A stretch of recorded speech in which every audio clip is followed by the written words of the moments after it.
Assalamualaikum warahmatullahi wabarakatuh. Selamat pagi anak-anakku peserta didik baru kelas 7 SMP 1 Banguntapan. Saya ucapkan selamat karena sudah berhasil masuk ke SMP 1 Banguntapan.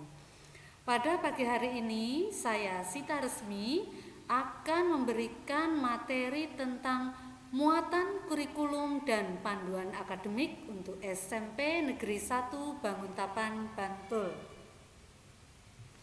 Seperti apa itu? Nah, untuk materi ini akan kita pelajari 4 hal. Yang pertama adalah muatan nasional dan muatan lokal. Yang kedua adalah pengaturan beban belajar. Yang ketiga, kegiatan pengembangan diri. Dan yang keempat adalah penilaian. Langsung saja kita mulai yang pertama, yaitu muatan nasional dan muatan lokal. Nah, anak-anakku semuanya, untuk muatan lokal dan muatan nasional, ya, untuk muatan nasional terdiri dari mata pelajaran kelompok A dan kelompok B. Kemudian untuk muatan lokal di sini ada bahasa Jawa, ya, untuk Yogyakarta, Kabupaten Bantul pada khususnya. Nah, kita lihat saja di sini ada kelompok A berisi pendidikan agama dan budi pekerti, pendidikan Pancasila dan kewarganegaraan, bahasa Indonesia, matematika, ilmu pengetahuan alam, ilmu pengetahuan sosial, dan bahasa Inggris. Nah, di sini ada 2 kolom, ada normal dan darurat COVID. Nah, jika pada saat situasi normal pada umumnya kita akan belajar 40 jam per minggu. Nah, karena ada darurat COVID ini, kita akan belajar selama 28 jam per minggu.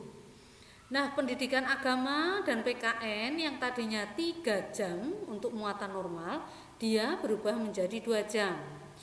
Bahasa Indonesia yang sedianya 6 jam berubah menjadi 4 jam. Matematika dan IPA yang tadinya 5 jam berubah menjadi 4 jam. IPS yang tadinya 4 jam berubah 3 jam. Berikut juga dengan bahasa Inggris yang tadinya 4 jam menjadi 3 jam saja selama darurat COVID, ya.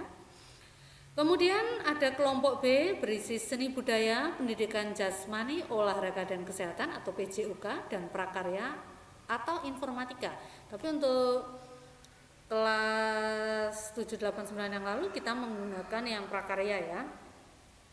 Seni budaya dan PJOK yang tadinya 3 jam berubah menjadi 2 jam, dan prakarya dan informatika berubah dari 2 jam menjadi 1 jam. Kemudian muatan lokal bahasa Jawa untuk muatan normal dia 2 jam, dan untuk darurat COVID dia menjadi 1 jam. Kemudian pengaturan beban mengajar, saya lanjutkan yang kedua, yaitu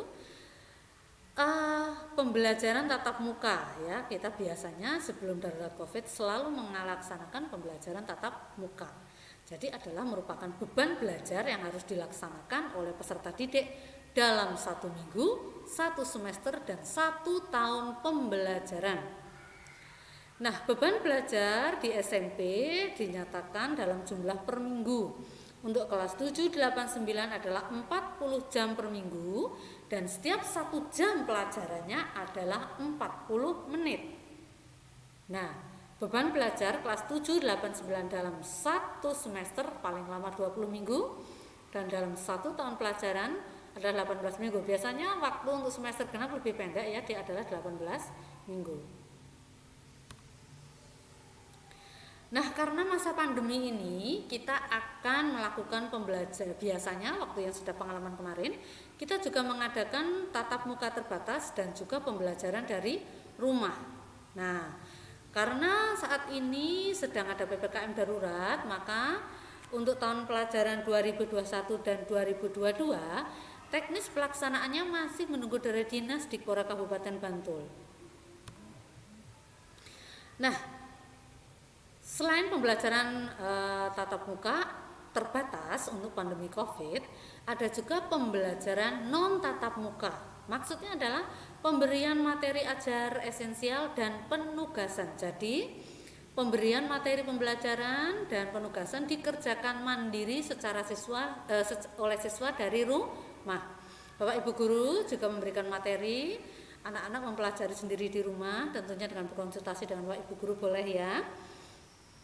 Nah, pembelajaran jarak jauh di SMP 1 Banguntapan menggunakan aplikasi Google Classroom yang disediakan oleh Google.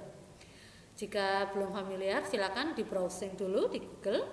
Apa itu Google Classroom?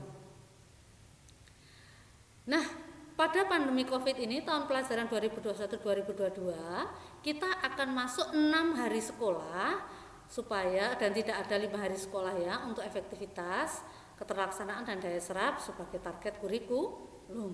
Nah, tatap mukanya pun hanya 4 jam per hari dengan per jamnya adalah 30 menit. Kemudian saya lanjutkan ke yang ketiga adalah kegiatan pengembangan diri.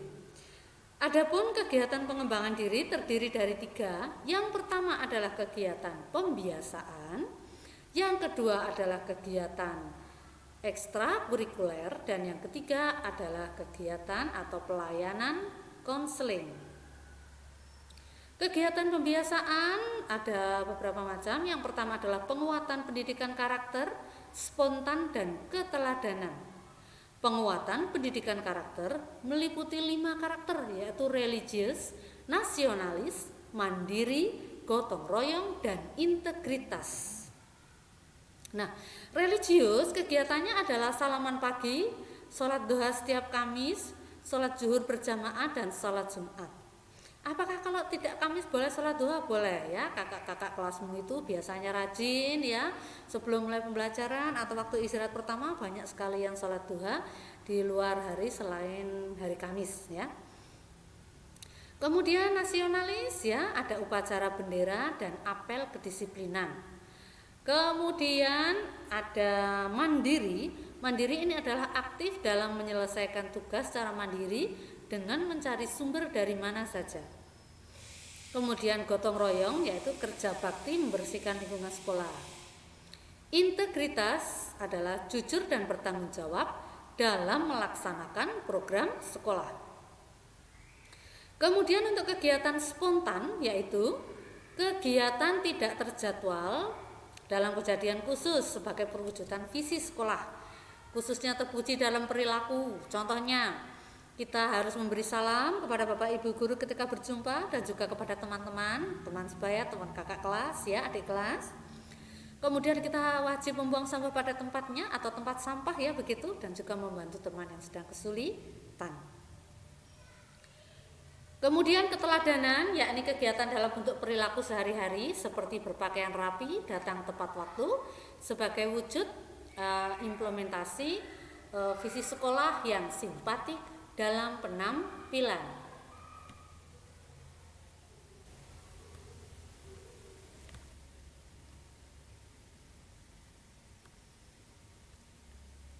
Anak-anakku semuanya, mari kita lanjutkan lagi di pembahasan mengenai pengembangan diri.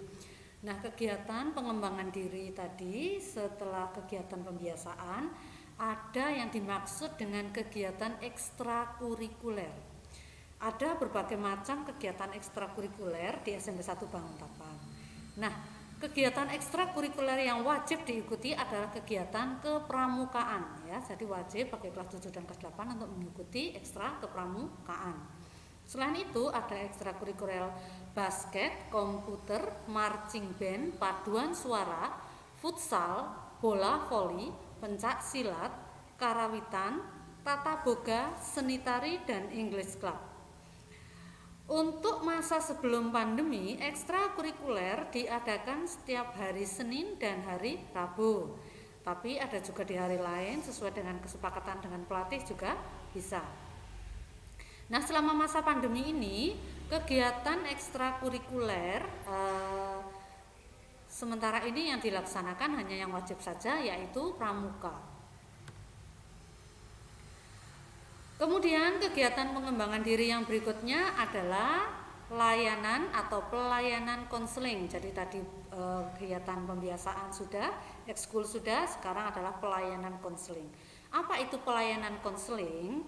Jadi di sini siswa pada saat jeda pembelajaran atau pada saat istirahat bisa berkonsultasi dengan guru bimbingan konseling atau guru BK mengenai kehidupan pribadi, boleh, kemampuan sosial, boleh, kemampuan belajar dan wawasan, perencanaan karir. Ini bisa didiskusikan dengan guru BK, ya.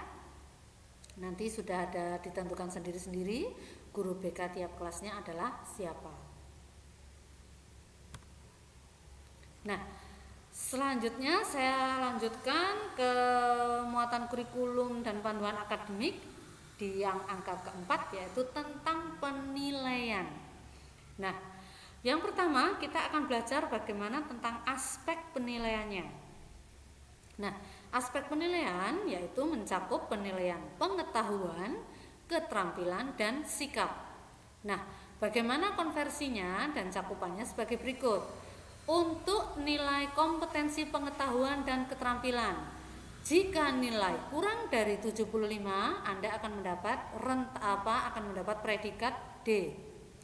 Jika nilai 75 sampai dengan 83, Anda akan mendapat predikat C.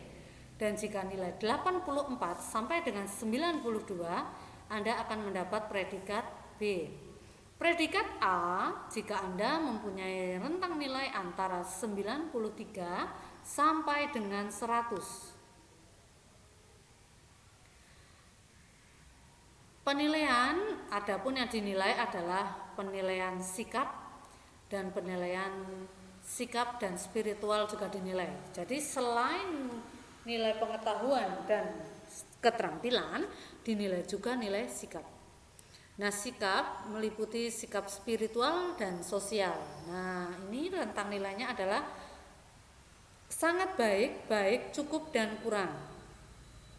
Sedangkan nilai sikap spiritual diantaranya adalah bagaimana kita berdoa sebelum dan sesudah melakukan kegiatan pembelajaran, menjalankan ibadah sesuai dengan agamanya pada waktu sholat Jumat atau sholat di sekolah, atau mungkin mengikuti pendidikan agama lain, ya.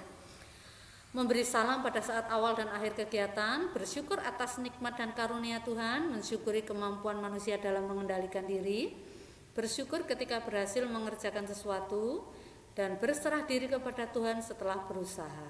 Nah, bersyukur dalam artian apa? Ketika kita sudah bisa bersekolah, kita harus bersyukur. Caranya apa? Dengan selalu tertib dan selalu mengerjakan tugas tepat waktu, sebagai wujud rasa syukur kita sudah bisa bersekolah, ya, bisa diterima di sekolah yang kita inginkan. Kemudian penilaian sikap sosial meliputi jujur, disiplin, tanggung jawab, toleransi, gotong royong, santun, dan percaya diri. Kemudian masih di penilaian ada jenis penilaian, ya. Untuk penilaian kompetensi pengetahuan kita menggunakan apa? Menggunakan instrumen tes tulis, tes lisan, dan penugasan, ya.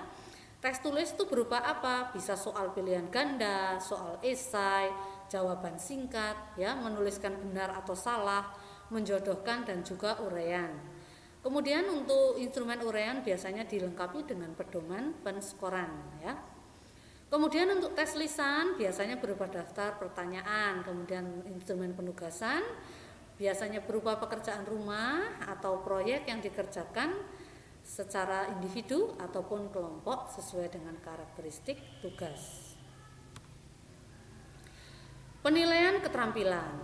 Nah, penilaian keterampilan adalah melalui penilaian kinerja. Apa itu? Penilaian yang menuntut peserta didik mendemonstrasikan suatu kompetensi tertentu menggunakan tes praktek, proyek, dan penilaian portofolio. Misalnya untuk bahasa Inggris Anda diminta untuk berlatih berbicara, ya, menulis, itu adalah merupakan contoh penilaian keterampilan. Nah, instrumen yang digunakan berupa daftar cek atau skala penilaian yang dilengkapi dengan rubrik penilaian.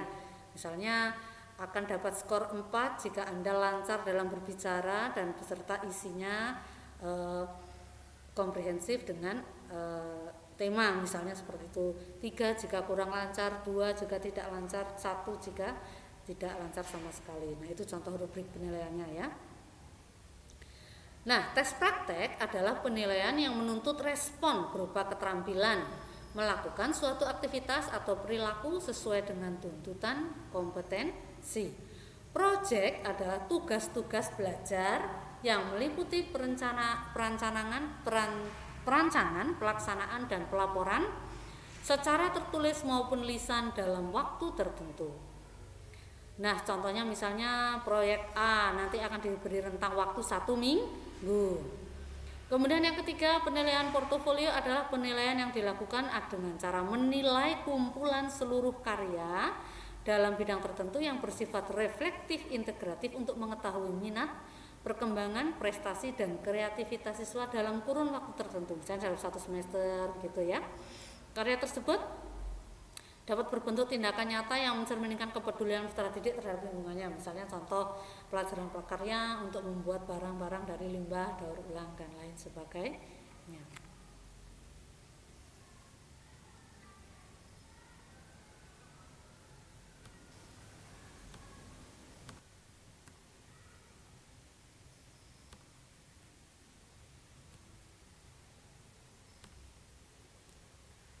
Saya lanjutkan lagi. Kemudian bagaimana cara atau instrumen untuk tes penilaian sikap. Nah, untuk penilaian sikap menggunakan 2 jenis penilaian, yaitu observasi dan jurnal. Jadi untuk observasi, guru mengamati keaktifan siswa selama mengikuti KBM, kemudian menuliskan apa yang diamati, perilaku positif maupun negatif atau siswa yang menonjol pada jurnal yang dimiliki oleh Bapak Ibu guru. Nah, untuk masa pandemi ini bagaimana cara kita mengawasinya? Bapak Ibu guru bisa melihat dari keaktifan anak-anak didik mengumpulkan tugas atau siapa yang berpartisipasi dalam tanya jawab secara online ya untuk materi pembelajarannya. Nah, di situ mungkin penilaiannya biasanya diambil dari situ. Kemudian bagaimana dengan analisis kriteria ketuntasan minimal atau KKM? Apa itu yang disebut dengan KKM atau kriteria ketuntasan minimal? Nah, ketuntasan minimal merupakan batas minimal pencapaian kompetensi pada setiap aspek penilaian mata pelajaran. Jadi, yang harus dikuasai oleh peserta didik, baik pengetahuan maupun keterampilan. Nah, kriteria ketuntasan minimal atau KKM ini dibuat berdasarkan rata-rata peserta didik, kerumitan materi, serta kemampuan sumber daya pendukung sekolah. Diharapkan KKM bisa meningkat setiap tahunnya ya. Untuk tahun ini KKM semua mapel di SMP 1 Banguntapan adalah 75. Kemudian bagaimana dengan ketentuan nilai raport untuk kelas 7, 8, dan 9? Kita menggunakan penilaian sikap melalui observasi dan juga jurnal ya. Jadi nantinya Bapak Ibu wali kelas akan berkoordinasi dengan Bapak Ibu guru mapel di kelasnya dan juga guru BK untuk mengetahui bagaimana sikap dan perilaku anak-anak selama mengikuti pelajaran dari Bapak Ibu mapel yang lain selain yang diampu oleh Bapak Ibu wali kelas ya. Kemudian untuk penilaian pengetahuan di sini ada rumus 2NH atau 2 nilai harian dan jadi nilai ulangan harian dan nilai produk aktivitas di rumah ya ditambahkan dan dikalikan 2. Kemudian ditambah 1 nilai penilaian tengah semester dan 1 nilai penilaian akhir semester baru dibagi 4. Nah, di sini bisa saya simbolkan bahwa betapa pentingnya proses sehari-hari. Jadi jangan dianggap bahwa yang penting saya ikut PTS pasti saya naik, itu tidak, karena ada 2 kali ya porsi pada nilai harian ya, itu yang harus kita garis bawahi bahwa sebuah proses itu sangat penting. Kemudian untuk penilaian keterampilan merupakan rata-rata praktek, produk, dan proyek ya, didukung oleh portofolio.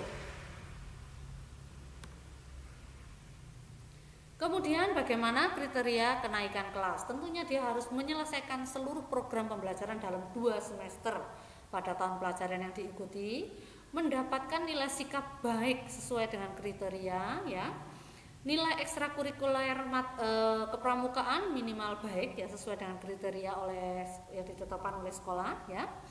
Kemudian tidak memiliki lebih dari 2 mata pelajaran di bawah KKM atau tidak tuntas. Misalnya jika ada 3, itu sudah merupakan kriteria tidak naik kelas.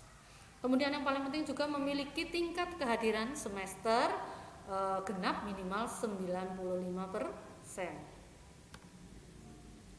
Bagaimana dengan kriteria kelulusan? Tentunya dia menyelesaikan seluruh program pembelajaran ya, memperoleh nilai sikap minimal baik, memperoleh nilai minimal 70 pada rata-rata rapot semester 1 sampai semester 6 untuk setiap mata pelajaran. Mengikuti ujian sekolah untuk seluruh mata pelajaran yang diujikan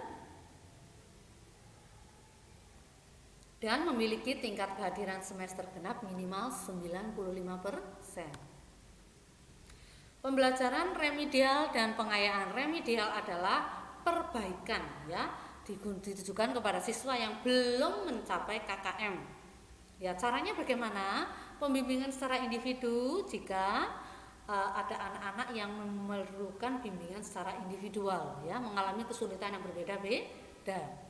Kemudian bimbingan secara kelompok jika anak-anak mengalami kesulitan yang sama, dan pembelajaran ulang dengan metode dan media yang berbeda jika seluruh peserta didik mengalami kesulitan. Yang keempat, bisa dengan pemanfaatan tutor sebaya, yaitu peserta didik dibantu oleh teman sekelas yang telah mencapai KKM baik secara individu atau kelompok. Pembelajaran remedi difokuskan pada KD yang belum tuntas saja dan dapat diberikan secara berulang-ulang selama 1 semester dan harus selesai pada jika dalam 1 semester sudah diulang-ulang maka dia dapat dihentikan jika semester sudah selesai. Pembelajaran pengayaan dapat dilakukan melalui belajar kelompok dan belajar mandiri ya. Nah, bagaimana jika belajar kelompok tapi sedang daring begini ya, Anda kan bisa video call grup ya lewat WhatsApp, aplikasi WhatsApp atau apa, nanti bisa berkonsultasi atau saling berdiskusi dengan teman. Dan belajar mandiri bisa belajar mengenai sesuatu yang diminati, bisa menjadi tutor sebaya bagi temannya ya, memecahkan masalah-masalah yang ditemukan kesulitan dalam pembelajaran. Nah, berikut adalah ringkasan kalender akademik selama tahun ajaran 2021-2022. Kita kelas 789 mulai pembelajaran tanggal 12 Juli ya. Untuk kelas 7 ada masa pengenalan lingkungan sekolah dari tanggal 12 sampai 14 Juli 2021 ya. Lalu untuk kelas 8 tanggal 23 sampai 24 Agustus ada tryout pengenalan asesmen nasional ya. Lalu tanggal 10 sampai 17 September ada penilaian tengah semester 1 dan 20 sampai 25 September ada asesmen nasional SMP. 10 sampai 17 Desember ada penilaian akhir semester 1 ya, jadi rapotan gitu ya. Rapotannya pada 23 Desember 2021 atau penerimaan lembar hasil belajar semester 1. 3 Januari 2022 kita masuk semester 2, 7 sampai 14 Maret PTS semester 1. 10 sampai 17 Juni penilaian akhir tahun dan 24 Juni penerimaan lembar hasil belajar atau rapot semester 2. Demikian penjelasan dari saya, semoga bermanfaat. Kita ucapkan selamat dan sukses sekali lagi. Jangan sia-siakan kesempatan untuk belajar dengan baik ya, jangan pernah menunda tugas ya. Harap selalu rajin dan berkomunikasi dengan teman maupun Bapak Ibu guru, itu kunci sukses dalam pembelajaran. Ada kutipan hadis riwayat Muslim ya, bersemangatlah dalam hal yang bermanfaat bagi kalian dan mintalah pertolongan kepada Allah dan jangan merasa lemah. Oke, sekian dari saya, semoga bermanfaat, kurang lebihnya mohon maaf. Assalamualaikum warahmatullahi wabarakatuh.